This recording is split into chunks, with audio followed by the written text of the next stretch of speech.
के आधार पर एडमिशन देने का अधिकार मिलना चाहिए ताकि ग्रामीण और आर्थिक रूप से कमज़ोर वर्गों के छात्रों को न्याय मिल सके।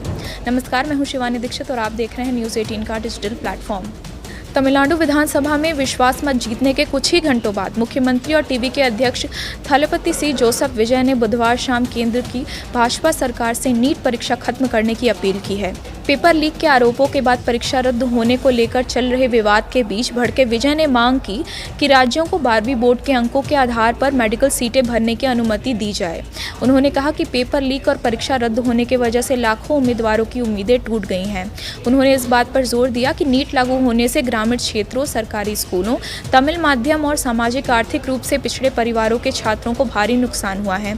इसी का हवाला देते हुए उन्होंने नीट को खत्म करने की राज्य की पुरानी मांग को फिर से दोहराया। उन्होंने मांग की कि राज्यों को MBBS, BDS और आयुष पाठ्यक्रमों की सभी राज्य कोटा सीटें कक्षा 12वीं के अंकों के आधार पर भरने की अनुमति दी जाए।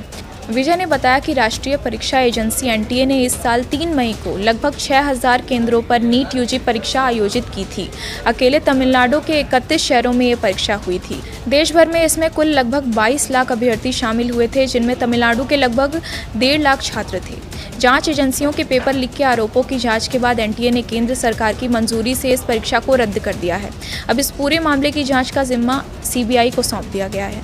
मुख्यमंत्री ने इस बात पर जोर दिया कि परीक्षा रद्द होने से देश भर के लाखों मेडिकल उम्मीदवारों की उम्मीदें टूट गई हैं।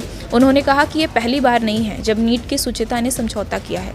वर्ष 2024 में भी पेपर लीक हुआ था और 6 राज्यों में प्राथमिकी दर्ज की गई थी, जिन्हें बाद में CBI को सौंप दिया गया था। सुप्रीम कोर्ट के निर्देशों के बाद केंद्र सरकार ने इसरो के पूर्व अध्यक्ष डॉक्टर के राधाकृष्णन की अध्यक्षता में विशेषज्ञों की एक उच्च स्तरीय समिति बनाई थी, जिसमें सुधार के लिए लगभग 95 बिंदुओं वाला विस्तृत सिफारिशें सौंपी थीं।